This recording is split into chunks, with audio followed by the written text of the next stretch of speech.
So, nililimit na yung possible snowball potential agad dito ng isang Jason Shin. Alam niya kasi paano paganahin yan eh. 'Di ba? Sabay transition papunta dun sa Little Wonder. Meanwhile, anong hindi magulo dun sa gitna? Pinaparamdam agad ni Pabico dito at ni De La Cruz yung sakit nila, pero mababaliktad yata yung sitwasyon. Flicker out mula kay Pabico, nag-flicker din si Aaron dito sabay lipad. And enough yung kids.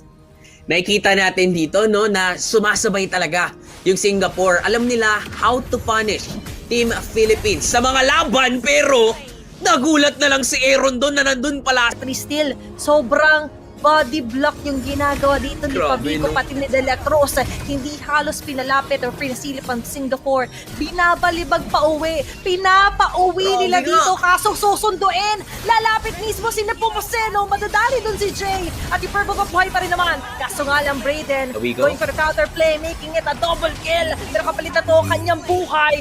Wheelon on the other hand, nagwawala. Grabe! Sina-channel yung inner Diablo habang si Pabico Uy, pa si Pabico! naman ay aatras muna at Ni Pabico bilang isang mid laner. Nakakatakot eh, sobrang aggressive, pero ito na naman mukhang may laban na naman. The taunt coming in from Jay, plus the follow-up mula kay Brayden, pero alam ni Soriano na kailangan niyang lumayong. Kaso lang, with that, mazo-zone out ng bahagya, pero nandyan na si Pabico at Ina. Okay, ngayon, maganda na naman Wow! yung entry point. Ang paulan with a blazing duet. Soriano is doing it. Ladies and gentlemen, kasabay pa niyan ang pagkuha ni Nepomuceno kay Jay. Baby Cakes is activated. Pero balik na rin natin, gawin natin Cakes Baby. Kasi iba yung pangalan nila dito, para lang maiba. Pero ganun pa rin yung ending sequence. Ngayon nakakalamang galit na si Daddy JP De La Cruz for another kill. Kaso nandyan na nga lang din ang habol. Nabuhay pa rin! Singapore. Pero nabuhay pa rin sila. Soriano madadali nga lang with the off-cam kill. Pero babawi naman dito sila Binuya, pati si Pabico. Si Jay ngayon ang kanilang pag-iinitan. Nagagalit na si Nepomuceno. At si Pabico. Si Pabico mamamatay. Kaso nga lang for Nepomuceno and Binuya. Okay lang yan pre. Kaming bahala sa'yo. Siksik-liklik yung aksyon. Yung kaninang hinahanap nyo. Maiiwasan man yung Falling Star Moon. Pero mukhang sa kung saan pa nga ba yung mga posible nila na ma-checkmate ito. De La Cruz on the other hand, tumatakbo. Ang daming nilatag sa kanya. He's going to fall down. Or medyo nakakautak ng pa-isa-isa ha. Pero De La Yung- Cruz, Oy, ayaw oy, nila oy, tayo oy. patapusin. Huwag kayong magsalita ng tapos. Wow! Aabot ba? Hindi! Kaso bago bumagsak si Daddy JP, si De La Cruz mandadamay pa siya ng isa. Wow! Laban eh. Hindi na rin ako makapagsalita sa sobrang intense. Nakikita natin Pwede dito, lang. humahanap ng trade ang Singapore. Pero laging one step ahead. Wait lang. Nepomuceno, makakatakas pa siya doon. Hindi na sir sa ngayon. Pero tinatry tumakbo ni De La Cruz. Sa likuran naman si Vinuya. Isusone out yung tatlong miyembro ng Singapore. Ang kaso nga lang, delikado yata ang buhay niya. Pero makakapatay muna siya ng isa. At buhay pa rin si Vinuya. Bibili pa rin ng oras dito. Uy, wala. Para kapag-farm pa rin kahit papano yung kanyang mga tropa. Si Pabico na naman ay susunod. Crimson Beacon out. Alam ng Philippines na sila yung dehado sa ngayon. Pero hindi. Ayaw muna nila. I-flow muna nila yung itaas na bahagi ng mapa. Nepomuceno sumisilip dun sa gitna.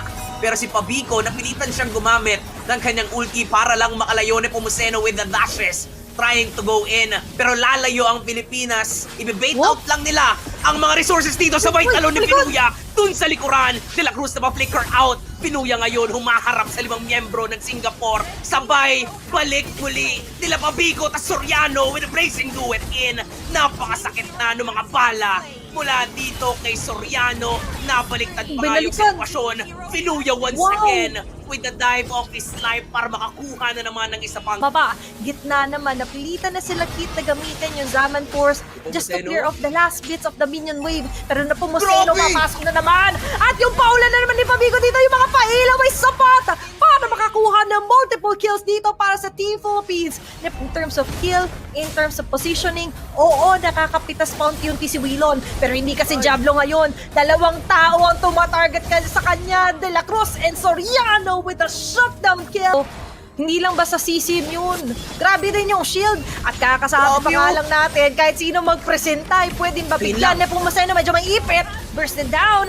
Wilon will get the kill. Binuya on the other hand. Saan ka pupunta? Nililigaw yung mga members dito na Singapore. Sa kanya nakafocus sila Aaron. Habang si Jay naman ay lilipat din ang atensyon sa kanya. Pabico, the other half, the Sansanduo naman. Ang tutulong sa kanya, AOG, walang matado tatamaan. Nakaiwas si Pabico. Crimson Beacon activated. Habang sila lahat nagkakagulo-gulo, ito na yung pagkakataon ni Soriano para makapasok yung mga balay sa sakto. Kaso nga lang, nagkakawala na dito ng immortality, pero sapat pa rin naman yung mga bala at yung mga stacks, pati na rin yung Lantern and Soul Snare dito kay Pabico.